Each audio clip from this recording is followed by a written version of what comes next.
Welcome, everyone. I want to welcome my guest to We Speak Worldwide. This is our new talk show called Speak Up World. And I want to introduce Ryan Mack. Ryan is the Mid-Atlantic Market President for Operation Hope, where he empowers people through financial education. He is also a professional speaker and a thought leader with We Speak Worldwide Speakers Bureau. You may have seen him on CNN as a financial guest expert. He's been on there several times. I can't even count how many, Ryan. But for those watching live, feel free to put questions over in the comment box. You can put, I'll even paste it there. You can type /Q or /question, and that'll make it nice and neat in the mentions tab. So there you go. I'll put that there for you. So Ryan, how are you? I'm fine. Thank you for having me, and thank you for the brilliant work that We Speak is doing to empower viewers all across the world. This is a beautiful movement you have, and I proudly support it. Oh, thank you so much. Let me ask you, tell the guests a little bit about your background and how you came to be in finance. Well, I guess it all starts with me. When I was as little as 3 or 4 years old, my mother used to always say I would walk around holding money, and give me a quarter, and she would say, "Ryan, what are you holding?" I would say, "It's my quarter," and it would be hours later, and she would just ask these various questions of, "What is that? How did you keep this quarter for so long?" But fast forward to Wall Street, and I was a stock trader at the largest NASDAQ trading firm, and I really loved it. From the days of studying finance at the University of Michigan, I was addicted to the Bloomberg terminal. I loved just playing around, learning about stocks, learning about equity markets, trying to figure out exactly how money worked. Figuring out the memo and the language of money is something that I've always been very passionate about. But one day when I was a stock trader, it's something that really resonated with me. My aunt gave me a call and she said, "Ryan, what is a stock?" And that just messed me up. It just messed me up because I had been trading stocks at the largest NASDAQ trading firm for 5-6 years at that point. But my own family didn't know about the basics question of what is a stock. And I started to think, how many other individuals don't know about stocks? How many other individuals are waiting in line to purchase Nike shoes, to spend $200 or $300 for a pair of Nike shoes when they can spend $132 a share for Nike stock? How many folks are out there picking and eating from the tree as opposed to learning how to be like the tree?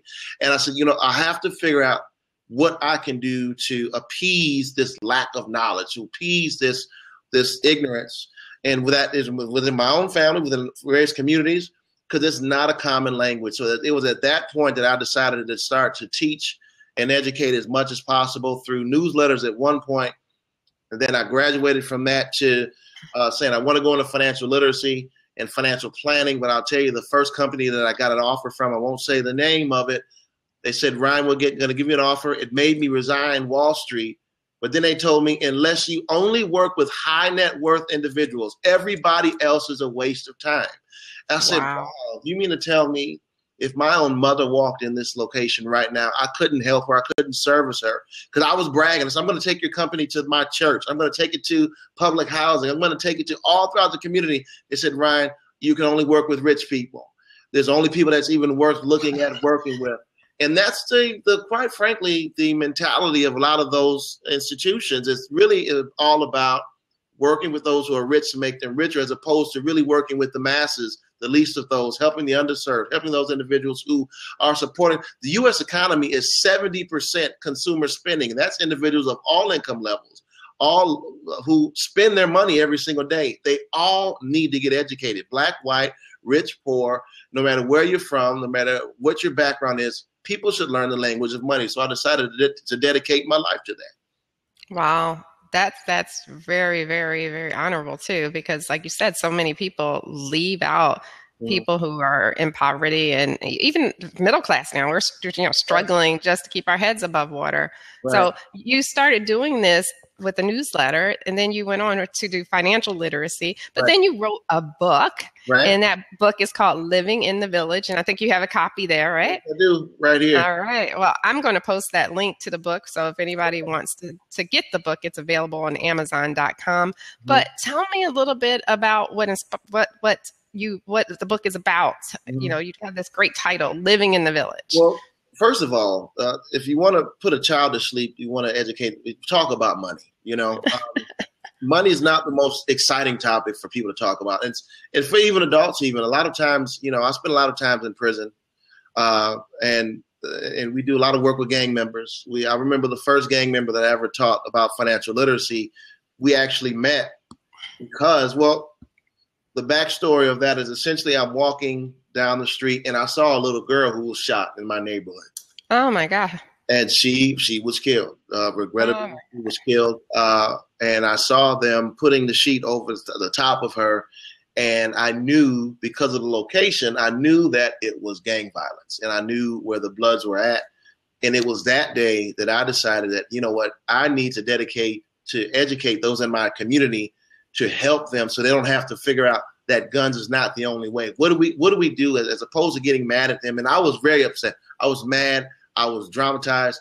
I said, I was traumatized. I didn't know exactly how to respond except for emotionally until I just sat down and calmed down and said, you know what, I need to reach out to these guys. So at that point in time, we gathered together some Bloods and some Crips and some Latin Kings, and we pulled them together for a private meeting in our community.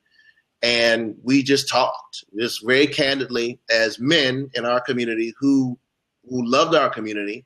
And I told them very candidly, listen, if I knew of anyone who shot that bullet, I would snitch, you know. I said, but, you know, I'm not here to judge you. I want to figure out what we can do to make it so we don't have to keep shooting each other anymore. And that conversation led to a further conversation with Blood the next day. And I sat down with Damon Jenkins, and he had just came home from Rikers Island. He was a leader to the largest set of Bloods in Brooklyn at the time. And we started to talk about business. We started talking about money. He said, Ryan, I only have $300 in my pocket. What am I supposed to do now? I don't know what I'm supposed to do. I said, you know what? You have hope, you have inspiration, and you have a renewed mindset. So you have all that you need to have. So let me educate you and show you the way so how that you can put down the gun and pick up a hammer and rebuild your community. So fast forward, I was a chair of the Education Foundation for Medgar Evers College. So I led him to Medgar Evers College. I led him to Brooklyn Education Opportunity Center to get a GED. We led him to HPD and other free organizations to get free certifications. Got an electrician certification for free. He started to just meet individuals in the community, started to work with folks in the community. 12 months later, he had 10 employees and 2 project managers. He had his company. That's amazing. And most of those employees were other Bloods. And it was through economics. And this is the valuable part of economics, about teaching the language of money. And all 10 of those individuals all had been formerly incarcerated. Most were Bloods, but none of them to this day still have yet to go back to prison. And they had been on a rotating door through prison, on and on and on again. And it's through working with individuals like that I said, wow, this is the secret. This is the basic premise. I mean, ever since back from March 3rd, 1865, when Abraham Lincoln signed the Freedmen's Bureau Act, creating the Freedmen's Bank. The Freedmen's Bank essentially was a bank that teaches freed slaves about money, how to become bankable. Fast forward to whether you want to go to Michael Collins and the Easter Rising for the labor movement in the early 1900s, to the Salt March in 1930s for Gandhi. All of them were marching for economics, for economic opportunity, inclusive economics, just to be able to say we want a shot.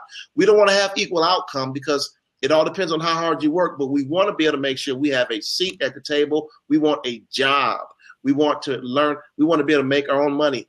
And all of those things, to the Middle East Rising, to that came about because an individual named in Wazizi essentially was not able, in Tunisia rather, was not able to have equal access. He was frustrated. He set himself on fire because they wouldn't allow him to sell his fruit.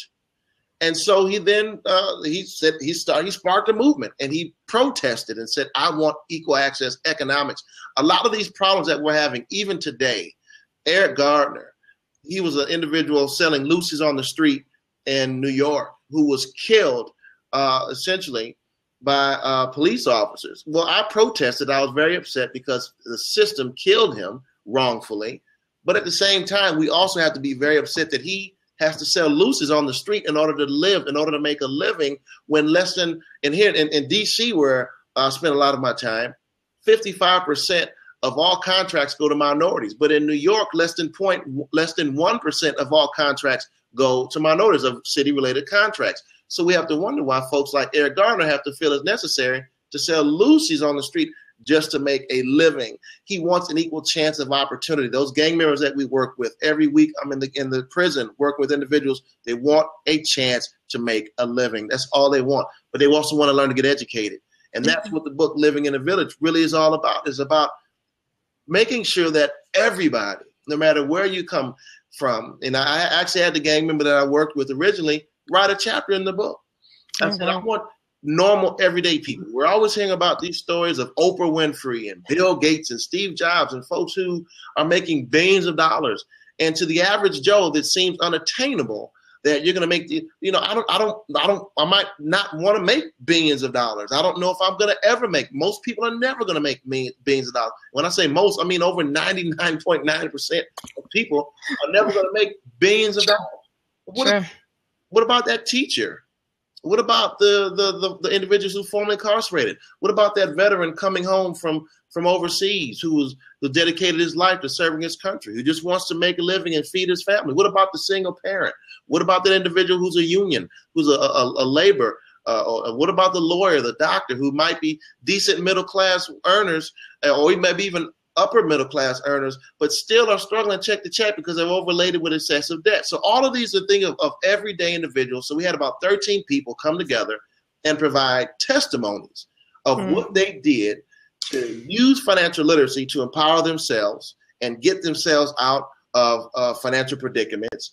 And every chapter is dedicated to me, and that was about 20% of the book is those testimonies. The 80% is every time we have a testimony, I would tie it to a particular topic: estate planning, insurance, budgeting, debt, no matter what have you.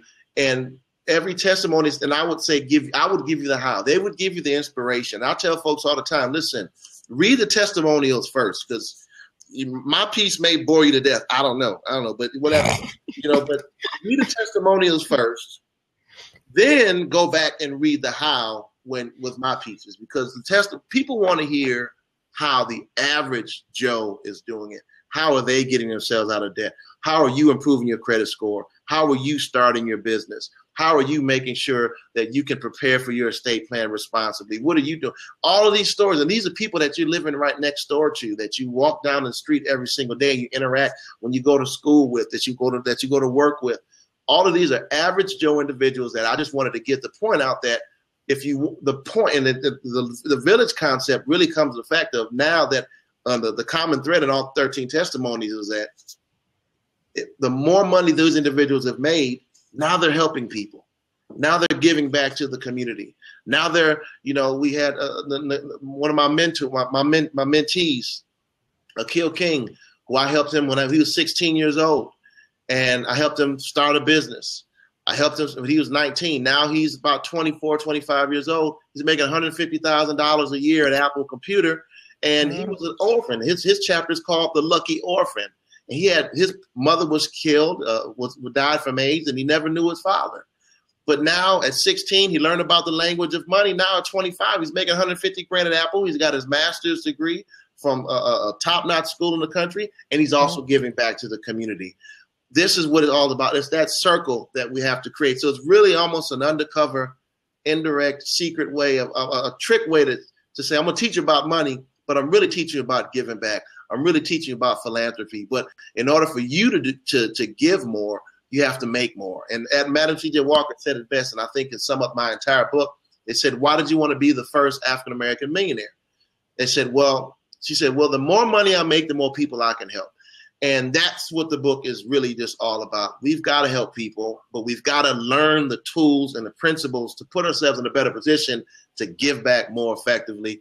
And I think everybody can do it, no matter how big or small, whether it be my mother, your mother, everybody, whoever, no matter how big or small, we can all give back. We can do better to give better. Okay, well, let me ask you, you talked about the average Joe.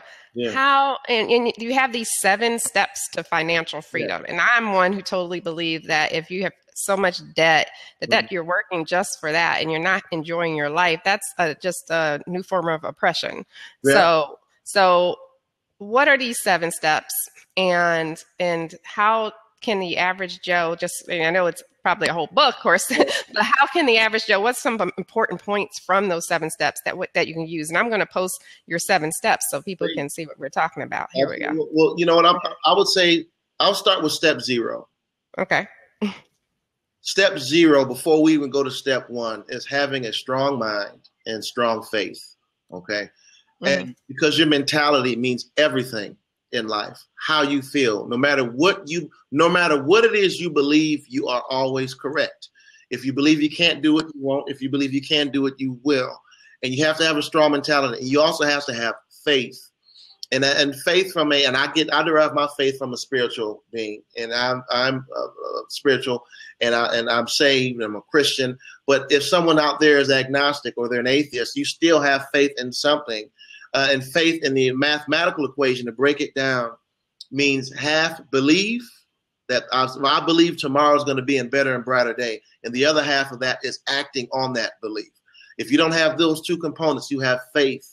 And then you don't have faith. So if you have a strong mindset and strong faith, then now you have step 0 complete and you can move on. Step 1 is getting your house in order. Now we're getting into the basics, the nitty gritty of exactly what financial literacy is all about. Getting your financial house in order. There are 4 components to getting your house in order. And these 4 components deal with what I call risk mitigation. You have to mitigate the amount of risk that you're taking within your household and making sure that you can set up a proper foundation. And a lot of people say, well, I want to buy stocks and I want to go and buy stocks and bonds and all that stuff. But slow down for a second. Let's go to step 1. Step 1 is getting your house in order. Those 4 parts of step 1 are: you got to put yourself a working budget together. You have to start making sure you're repairing and improving your credit. You have to make sure you have an adequate amount of insurance.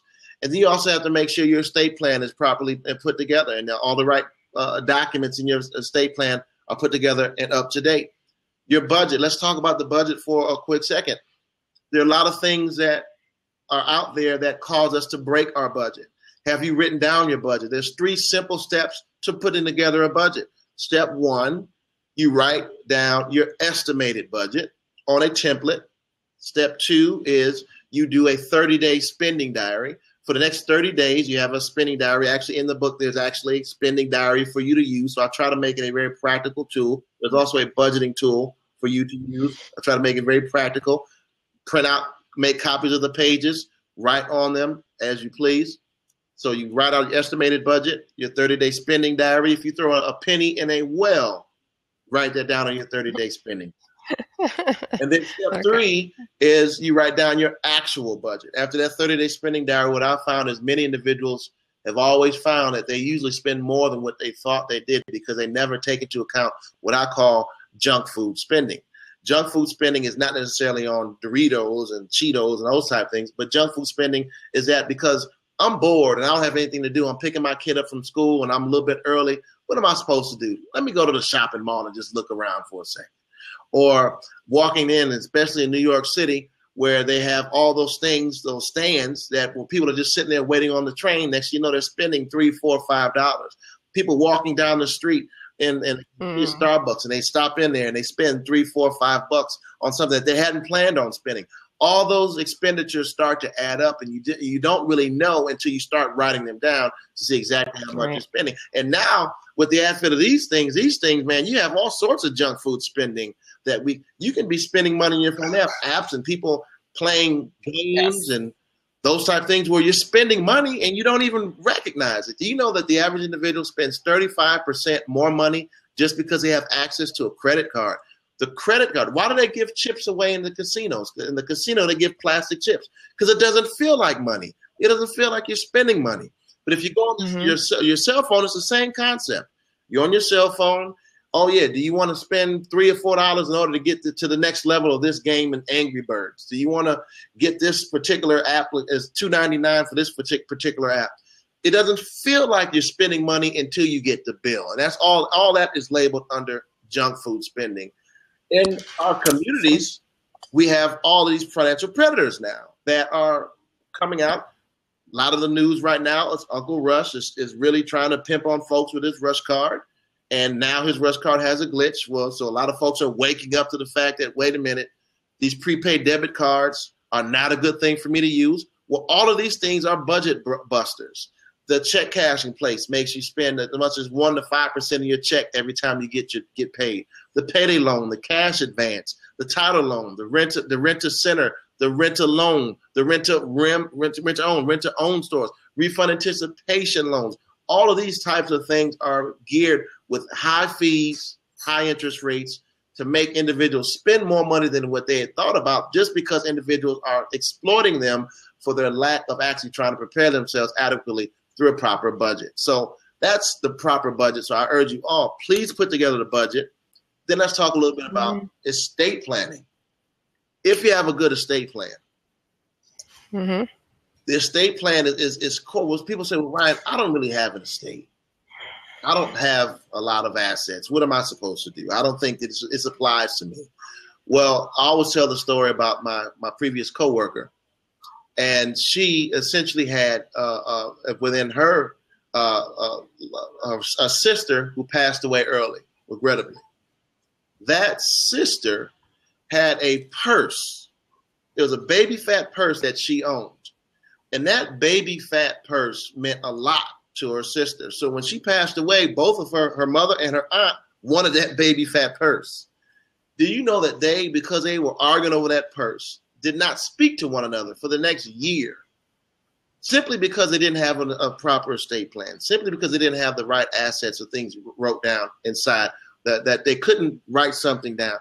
We don't need to leave bills for our families. We need to leave a will for our families. In your estate plan, you should have at least these 4 documents. In your estate plan, you should have a living will, a durable springing financial power of attorney, and a healthcare proxy. I'm gonna repeat those again. You should have. Because I don't even know what they all are. So please repeat it and you can explain. Okay, you should have a will. A will is essentially a document that states exactly what you own and how you want them to be disseminated to your family members. It needs to be signed in front of an attorney. It needs to be notarized. Okay. Now, just because you have a will does not necessarily mean that there's 2 ways that you can pass away. You can pass away testate or intestate. Intestate means without a will. Testate means with a will. A lot of individuals, if you pass away without a will, you got a lot of attorneys that are just sopping at the bit, waiting for people to pass away without a will, because what does that mean? Probate court. 30% of all legal fees are earned in probate court. It's very high revenue generating. Why? Because everybody's arguing over various assets.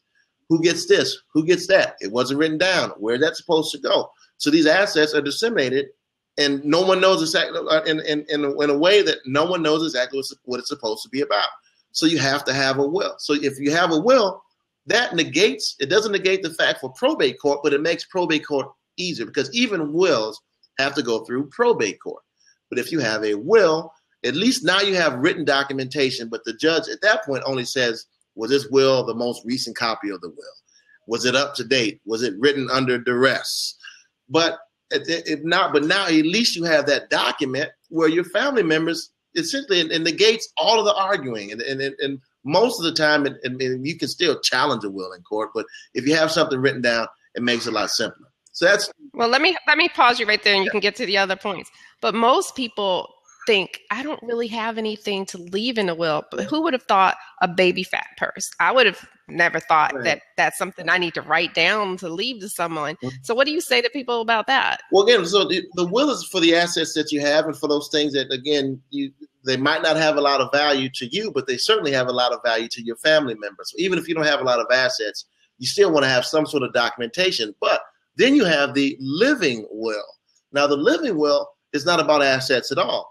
It's about your life. It's about your life. It's about, essentially, if you are in the hospital you want to have a document. Let's say you're walking down the street and God forbid something happens to you. You get hit by a car or something happens to you where now you're in a comatose state, unable to make life-sustaining decisions on your own. This living will essentially outlines, this is what I want to have happen to me if I'm not able to make life-sustaining decisions on my own. And that has nothing to do with assets. It's really all about making sure you get the proper care if something, God forbid, ever happens to you. And we never know exactly how our lives are going to turn out. And we never want ourselves to be in that position, but we want to be prepared just in case we are in that position. So the living will, we want to, now in a few states, many living wills are not necessarily, they're not legally, they're not legally binding in various states. So we also have a health care proxy. The health care proxy is essentially the agent who carries out the wishes of your living will. So ideally it's an agent or it's a doctor or something, or it's not a loved one. It's not a loved one because many loved ones might not have the courage. If you want to say, hey, if I'm in a coma, I don't want to be left in that vegetative state, pull the plug.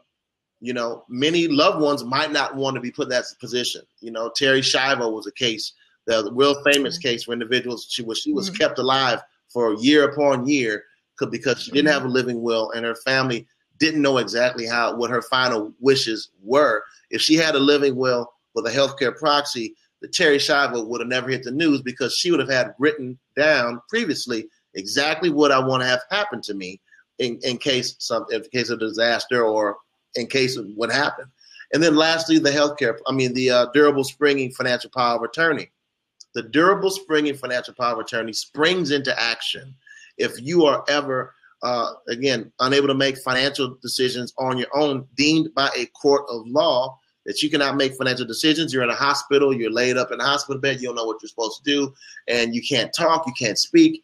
Then the healthcare proxy springs into action, and that individual can pay your taxes for you. He can sell that house for you. He can pull out various funds in order to help pay your bills on your behalf. So that durable springing financial power of attorney, again, durable springing is very important to be within the language of that document. Because if you just have a regular financial power of attorney, then that means you or I, if we have a power of attorney right now, someone could be buying and selling stocks using our information as we're speaking right now. But we want to make sure that happens only if we are deemed by a court of law to have to spring into action, that we're unable to make those financial decisions on our own. So that's the budget. That's the estate plan. Now we're talking about some insurance. Listen, I'll keep it basic on insurance. But insurance is and I want to talk about a term that essentially a lot of folks out there haven't really heard about, but it's very common. Predatory insurance practices. A lot of folks have heard about predatory lending, but they haven't really delved into, and I would love to delve more into nationally, about predatory insurance practices. Predatory insurance is when an individual essentially sells you bits and bits of insurance planning that you don't necessarily need. And predatory insurance practices are swept under the rug all the time, every single day, because a lot of insurance agents know that we have not taken the time, which is an overarching big financial planning principle. Take the time to learn exactly how, you don't have to be an expert in health or to be a doctor to learn, but we sure enough ask our doctors questions when they're going to operate on us. We sure enough ask various dietitians and, hey doctor, before you cut me open, I remember when my brother was he had to get brain surgery at one point, and we were all very concerned. And we all, in our minds, became experts on medicine. We started to research medicine. We started to learn about medicine. We started to do all these things and really just dive into medicine because we were very concerned. Well, we have to have the same mindset about financial literacy. So when you're talking about insurance, you have to make sure you research insurance. Before you pay $1 on any insurance, or for that matter, any financial service, research that. Research law. Get some referrals. Get some references. Go online and read the customer reviews if they have them. But research and learn as much as you can, because predatory insurance, I've seen, especially with unions, folks who bought 4, 5, 6, as much as 10 insurance policies, paying hundreds of dollars a month on insurance policies that they don't even need because that person says, hey, would you like to get $5 million if you passed away tomorrow and doesn't your family want to be rich? And that person says, yeah, sure, why not? So they buy this big, hefty insurance policy that they don't even need. And next thing you know, they're paying all this money out of pocket. And and I've seen it before, the insurance policy lapses after 10 or maybe 20 years. They say, okay, well, I want to renew it. Well, guess what? You're a little bit older. That same policy is going to be at least 4 times the value because now you're older. It's going to be more pricey, and you didn't take your time to research. So no matter what insurance policy that you would like to purchase, take your time to research, learn about it. And then finally, credit. I save credit for last because I think credit is one of the most crucial components, especially at Operation Hope. Our mission is to make sure that we can create 700 FICO score communities. Credit is essentially the 3-digit number that dictates every component of how responsible you've been at paying back your bills on time. It is a huge component. The recession of 2007 even made it more critical for individuals to make sure they have proper credit. Why? Because banks are a lot more scrutinous about lending now. Banks are being real tight with the money. So we have to repair and improve our own credit. How do we do that? 35% of your FICO scores, paying your bill on time. So pay your bill on time. Automatic bill payment. Every time was one of the greatest things ever created. There's a great book out there by David Bach, The Automated Millionaire. He automates everything, included bill payment, and on his way to becoming a millionaire. 35% of your FICO scores paying your bill on time. 30% of your FICO scores your balance to your lending limit ratio, how much you owe compared to how much you have the ability to borrow. 15% of your FICO scores your length of credit history. Your oldest credit card is your best credit card because it has the most points of data on it that helps the FICO, the Fair Isaac Corporation, dictate how responsible you've been at paying off your debt. 10% of your FICO scores additional credit inquiries, meaning that so every time you're on that plane and they ask you, hey, you want a new credit card for the new plane credit card? Well, guess what? If you fill out that application, that's 5 to 6 points off your FICO score right there. Because as soon as you fill out that credit card application, they then have to look into your credit history and see if you are eligible in order to be able to receive this credit card. And the last 10% of your FICO score is a different types of mix of the of types of credit on your account. High risk loans, low risk loans, all those types of things. So that's step one. I'll tell you, I spend most of the clients that I've ever worked with over the years in my industry are still dealing with, start off with step one. They're dealing with making sure they're getting that estate plan in place. They're trying to get their credit repaired. They're making sure they can get proper insurance, and they're putting together a strong budget. So it's very critical that we get your house in order before we even get into that. Okay. Now you mentioned also the prepaid cards earlier. If you guys missed it, it just came in. And I was wondering, are there other pitfalls? You talked about the check cashing places in like the inner cities, but is there anything that we should definitely also be aware of that you can think of? Because I remember being when the prepaid cards first came out, and I was like, oh, okay. Right. Wait, what? You want to charge me for using my own money? Right. So, yeah. Well, again, financial predators are very good at exploiting ignorance. There's nothing wrong with being ignorant. We're all ignorant about something. So there's absolutely nothing wrong with being ignorant, but there is something wrong with staying ignorant. Especially, I don't know about rocket science. I'm ignorant about rocket science. I'm ignorant about mechanics and fixing cars outside of changing a tire, maybe changing my oil. I'm ignorant about a lot of things. But when it comes to the basic parts that are actually going to help my life improve upon itself, I need to learn about money.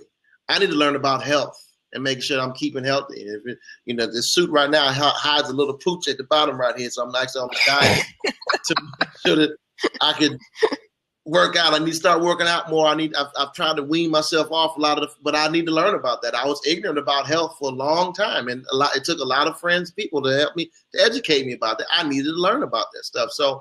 So they exploit it. There's a $360 billion industry. And when you're talking about the multiplier effect, it's an over $1 trillion industry in terms of how it trickles throughout our communities. And if you're walking down the street and you're seeing a check cashing place, they're preying upon the ignorance of people thinking that I can't open a bank account. When I know you can. You can open up a bank account. They've got second chance bank accounts where you might not be able to have access to all the full bells and whistles of a traditional bank account. You might not be able to overdraft. You might not be able to overdraft on your account. You might not be able to write checks on your account, but they'll give you a debit card, or they'll have some limitations on what you might be able to do, but they'll give you an account just so you can get yourself started, and then you can work your way up to a regular account. There's the bank on movement. It's a national movement. The prepaid debit card is the biggest scam in the world, because they'll tell you that the prepaid debit card actually helps you establish credit. And that is a flat out lie, or at least a mistruth at best. Let me tell you how the prepaid debit card, in their eyes, helps you establish credit. If you go and pay your bill with this prepaid debit card, which is essentially a debit card, but you have to pay for it using your own money spending money to use your own money. You pay your bill back with this prepaid debit card. They say, hey, 35% of your FICO score is paying your bill on time. So this prepaid debit card helps you pay your bill on time. So this prepaid debit card helps you build credit. And you can do the exact same thing with cash. And there's no difference between cash and a prepaid debit card. It is the biggest scam con in the world. So we have to learn that they are preying upon us. They're looking at, look at where they place these things. If you go in urban America, you see all these different, these gold stores, and the new bank in many of the places in the hood is the pawn shop. So, and because why? Because people live in check to Tuesday, and for the rest of the week they got to get a loan just to be able to make sure they can sustain themselves for the duration of the week. So we have to, and they're preying upon irresponsible habits. They're preying upon low credit scores in urban neighborhoods. You go to rural neighborhoods, see the exact same thing. A lot of people were mad at Magic Johnson for Rent-A-Center, but then Hulk Hogan also endorsed Rent-A-Center. Then you got Montel Williams. Then you got George Lopez with his Mango card for the Latino community. Then Susie Orman with her approved card for the white community. Then you got Russell Simmons for the hip hop community. Crush Groove, so you got all these different types of things at the exact same time. These celebrity status, they're going after individuals. They're preying upon the fact, and they're praying that we don't learn anything. Because as long as we don't learn, we're being trapped in this perpetual underclass of society, unable to take out loans to start businesses, unable to take out loans to buy homes, which is, again, is one of the key things that we need to do to move ourselves forward. So when we ask the question of what we have to look out for, we have to look out for irresponsible habits. Because as long as we have irresponsible habits, there's somebody out there that's going to create a business model that can be used to exploit them. And this is what we have to do. And I've dedicated my life to this. I've dedicated my life to calling them out. I'll never stop calling them out. I think it's we have to do something to make sure that we are more aggressive and assertive at calling them out. But we also have to call out our irresponsible habits that we have within ourselves. Those things. Yep. You got. Go ahead. Sorry, finish your thought. No. We have to call ourselves out to be more accountable, to make sure that we're not doing the things to put ourselves in places where they are able to exploit us. So we have to do those things more responsibly and aggressively. Now I'll call out those irresponsible habits, but also call out those things that exploit us as well. Okay. And you did that with a kind of a Twitter, what they call Twitter war with Miss Orman, didn't you? Yes. Yeah. I remember reading something about that. It went on for a while, did it not? Yeah. Well, Susie Orman she underestimated who I am. No, I do not have the Susie Orman prowess, I guess. Or I'm not famous like her, but she made the mistake of saying, well, we were actually supposed to meet. She said, Ryan, let's talk. I said, you know what? I'm disappointed in your approved card, Susie Orman. I really don't like the fact that you've created this prepaid debit card that's pimping on poor people. And I think that you would have came out with a secured card. The secured card is a great option. It's a secured card is essentially which she used to advocate to secure. She used to, in most of her books, from all the way back from the late 80s, all the way through 2013, 14, she was advocating a secured card as the best means, the best alternative to help you establish credit, which most financial experts do. Dave Ramsey, Terry Savage, Lee Jenkins, Larry Burkett, Ron Blue, all these financial experts, Randy Alcorn, and I can name a ton of them, who all say the secured card is the best way. And Susie Orman was one of them until she got that deal. Well, no, I don't know how much she was paid, but she said she put a lot of money in it. I can promise you she put a lot less than what she got paid out of it. But she took that deal, and in her last book, because I went through and I outlined all of her books, and I took out quotes from all of her books that advocated for secured cards. In her last book, that essentially was all about, they had a chapter in it dedicated to secured cards. After she got the deal, she revised that page to say that secured cards are a decent option, but the prepaid debit card is also is a decent option as well. We should explore this prepaid debit card route. That's after she got the deal. So I'd say that I think it's a bad move. I think you've compromised your principles. I think financial literacy, and those who are financial experts or whatever as you deem us, we should be sound, and there should be a black and white component of standing on your principles. Certain things should not, there's certain things there's going to be a lot of differences of opinion, how much your emergency fund is going to be, how much insurance or the type of insurance strategy you should have for your household, when it's okay and how much of your percentage of your income you should put to putting on your mortgage. All those things, we're going to have slight variances in terms of our opinion. But in terms of a secured card versus a prepaid debit card, that's just non-negotiable. And she crossed that line. So I called her out on it. She went on Twitter and started dogging me. And she went through the night, actually. And I woke up the next day. I said, my God, she's been going all night long. Little on me. Little on me, talking about me all night long. She's going all night long. And I said, wow. So I started to respond. And I went and I said, you know what? I'm going to take this to a higher level. So I called my friends at CNN. I called my friends at Fox. And I researched all of her books where she quoted that secured card was the best option over prepaid debit card. I put together an article that quoted her very own words. And then I quoted her pre-deal and her post-deal commentary. So the pre-deal commentary went on for almost 2 decades. The post-deal commentary went on for only 1 book. And I put it into an article. And I sent it to Jerry Willis, and I sent it to Fox, and I sent it to my friends at CNN. And I went on CNN and Fox for the next 2 months, dogging a prepaid debit card. And I never heard any word from her since. I didn't hear anything about it since. And since then, her approved card is no longer even being sold. So I think it failed. I think the Rush card actually had too large of a market share. I'll take some of the credit for that, but I think every financial expert that came out against her should also take credit. Louis Barajas, Doug Flynn, all these folks, we were on there, all the bloggers, good friends of mine in the blogosphere. We were really going hard to make sure that they had a very negative marketing within that card. And when it failed, it was a beautiful thing. It was a beautiful thing. It was a small victory, but it was a small victory in a battle. And I think we're losing the war. But the thing we're doing now with Operation Hope is that we're actually trying to educate these individuals. All about going back to the 7 steps, all on step 1. Step 1, really educating folks about credit, one at a time, and opening up office. I'm in Detroit right now. We just opened up an office in Detroit. We should have another 5 or 6 offices open up within the next 6 months. All of these individuals and people doing one-on-one counseling. And the messed up part about it is that I say we're losing the war now, because I saw a grocery store that's making $500,000 in fees just off of check cashing. Let that sink in for a second. $500,000 in fees just from check cashing. We're not talking about from selling juice and produce.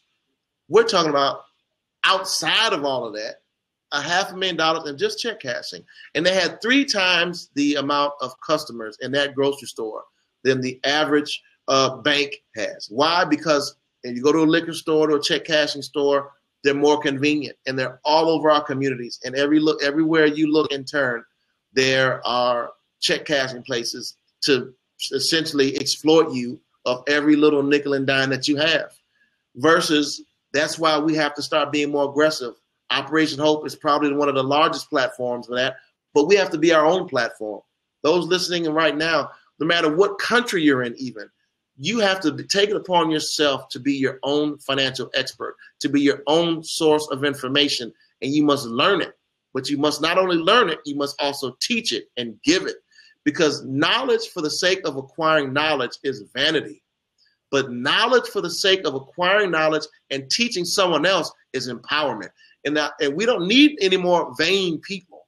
We need empowering people. We need people who are willing to take that extra step and give back to our society, give back to our communities, make this world a better place. And we don't need any more PhDs. We need PhDs. And we need folks to get out there, roll your sleeves up, and let's educate our people, and let's do something for the betterment of our society. And we are struggling right now because we're not doing it. We're just not doing it. And so every day, no matter whether it's Operation Hope, if it's in your own movement, make your own movement, make your own ship. Don't wait on your ship to come in. Learn how to create your own ship or swim out to it. This is where we're at right now. It's critical globally. Right. Now, if you're enjoying the show, be sure to retweet by telling a little bird so people can hear it on replays. So I want to make sure that people know about it. So if you look at the left top of your screen, just hit that button that says tell a little bird and send. I would really appreciate it. Now, one of our listeners, said Ryan. Thank you, Gregory. But she just asked the question: if you fail to plan, you plan to fail. Yes. Right. Well, absolutely, absolutely. This is the planning component of financial literacy is vital, and I don't think we should overcomplicate the issue. I mean, if there's one of the easiest things financial planning is a lot easier than people ever give it credit for. And I think a lot of individuals are intimidated by it. They allow fear and greed to essentially to dictate their decisions, where we should be using love and selflessness in order to dictate our decisions, and bravery and courage to say, I'm going to look myself in the mirror, figure out what I'm doing wrong. It's one thing. I mean, it's very easy to look at other individuals and point them out to say, you're doing wrong. Look at that person. Look how wrong they're doing. Look at that individual over there. Look how wrong they're doing. They're messed up. Look at Donald Trump on television. He's not right. Look at Hillary Clinton on television. She's not right. We've gotten overly comfortable with criticizing other individuals. But when we look ourselves in the mirror, we turn a blind eye, and we just don't try to really fully grasp exactly what our decisions have allowed us to be in the place where we're at. And planning means that you have to also look within yourself and see where your shortcomings are. And there are people out there to help you. For financial planning, the beautiful part about it is, like, Operation Hope is free. You can go to Operation Hope representative and you don't have to pay $1 for any services. But there are other services out there that are very good too. National Foundation for Credit Counseling, free. You can go to, I think GreenPath has a free service that you can use. Mint.com, mint.com is a great free site. For people saying, well, Ryan, I can't start my own business.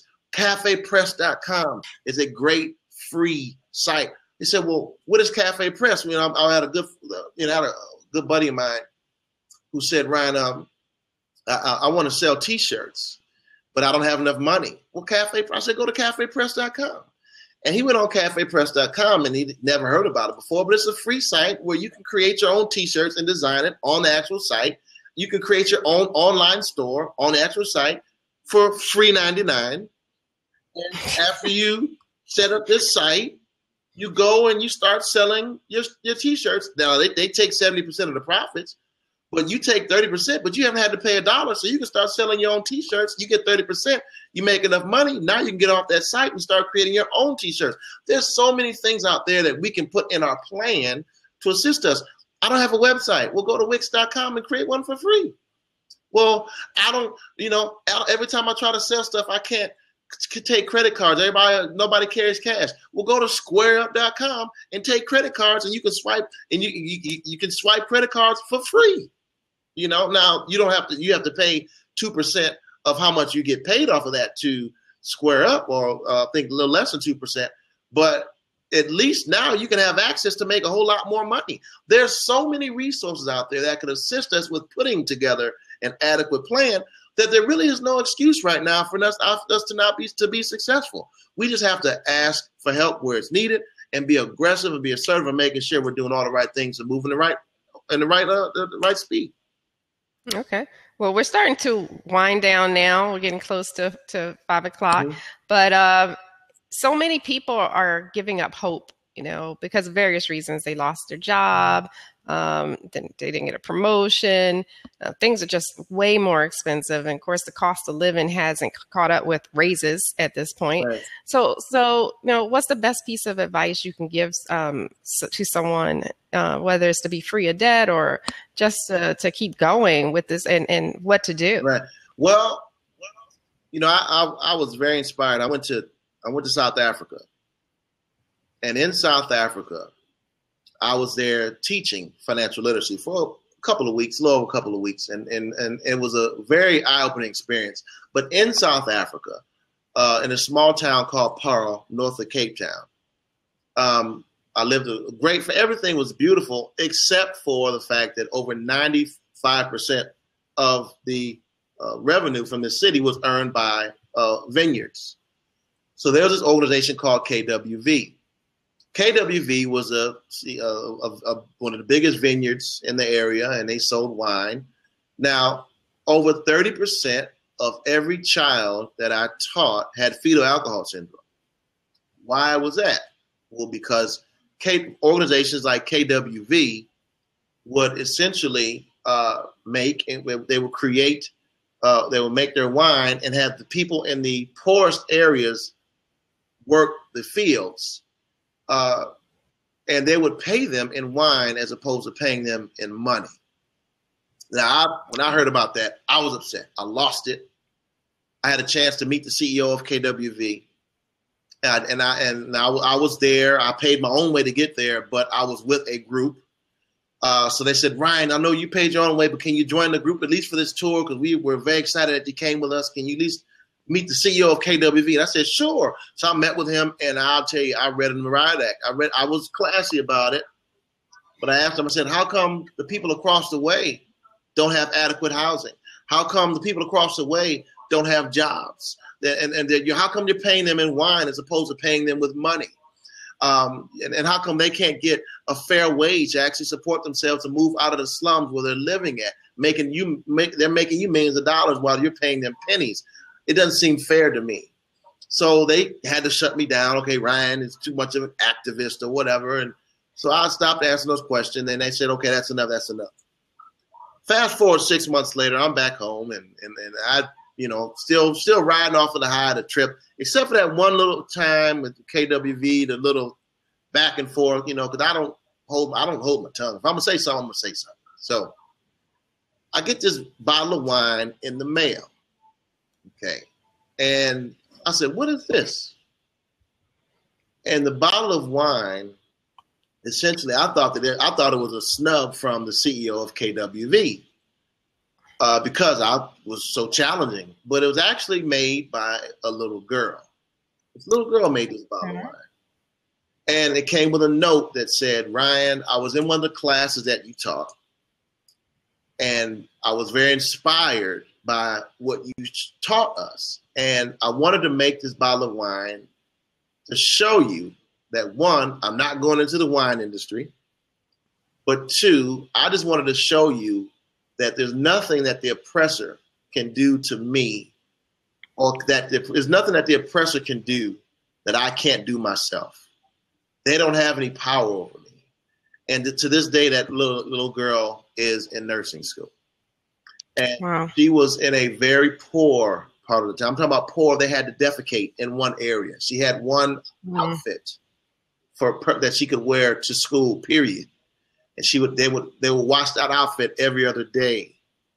They had aluminum siding houses that were open to the elements, that were maybe 6 to 7 feet squared across. You see, so these are the type of living conditions that she was living in. And she said to me that there's nothing that the oppressor can do that I can't do. And they don't have any power over me. And I know that what they're doing is destroying my people. And I'm going to help my people. And I'm going to do something because it needs to be done. And that motivated me. That motivated me more than anything in the world. I said, she has so much heart, because and it reminded me that all that she has to go through. I said, wow, Ryan, what problems do you have? She has one outfit. Do you have one outfit? Do you have to defecate in one part of the city with everybody else in the village just so the sewage can run out in a safe place? Do you have to get paid with wine just so because you have nothing else to get paid with? No. So what problems do you have? And look at what that little girl did. She got out of that situation, and now she's giving back and helping those people. So that motivated me. That motivated me. And I think that if anyone wants to say that they don't have hope, I think that it's in our best interest. And I have to say this me doing this is somewhat selfish, because if the people that are listening, if they do better, then we all do better. This is what it's about. It's not about trying to be I'm not in competition with anybody. I shouldn't have to compete against you. I want to complete you. I want to help you, because if you do better, we all do better. So at the end of your blood, your sweat, your hard work, and your tears, there's someone waiting on you to bless them. And so that gives me hope. That gives me hope that my hard work at the end of the day, it can get paid off and paid off and blessing somebody else. And I think that should be enough hope for everyone, because we're not here by ourselves. We're not on this earth by ourselves. And we need to help other folks out. People need a handout. They don't need a handout. They need a hand up. And Operation Hope, and we should be the one to give it to them, whether it's through Operation Hope or any other venue. Help some folks out, and just know that your help is going to help a lot of folks, but your hope is going to help a lot of folks. Wow, Ryan, you are very inspirational. I want to thank you for coming on the show. You're our first official show guest. I mean, we've done this before, but we just started the Speak Up World brand. But please give my guest some props for coming on the show today. He took time out of his busy schedule. He's the president of the Mid-Atlantic Operation Hope, and I really appreciate him coming here today. I'm going to make sure I give you props. You're like, right here you go. There you go. And be sure to follow Ryan on Twitter. He's on at Ryan C. Mack, and we're at We Speak World. You can also find out more about Ryan if you want to hire him as a public speaker. I'm going to put the link to his profile up. He does various speaking engagements all over the world, I can say. And, our next blab will be, we're going to be doing this next Tuesday at 4 p.m.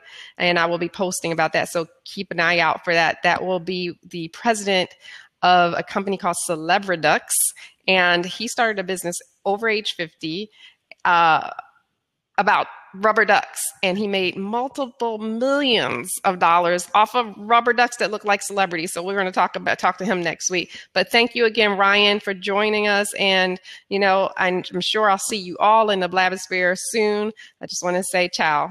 Yeah, thank you. Thank you so much for joining. Thank you, everyone, for listening in and staying tuned. Gregory, thank you for all the props and everything. I saw that. So, yeah, I just wanted to say to everybody, I really appreciate you. And if you still can tweet it out, because this will be available as a replay, other people can get this message too. All right. Thank you, Ryan. I'm going to say goodbye. Thanks, Janice. All right. Bye-bye. They didn't get the book for the other 6 steps.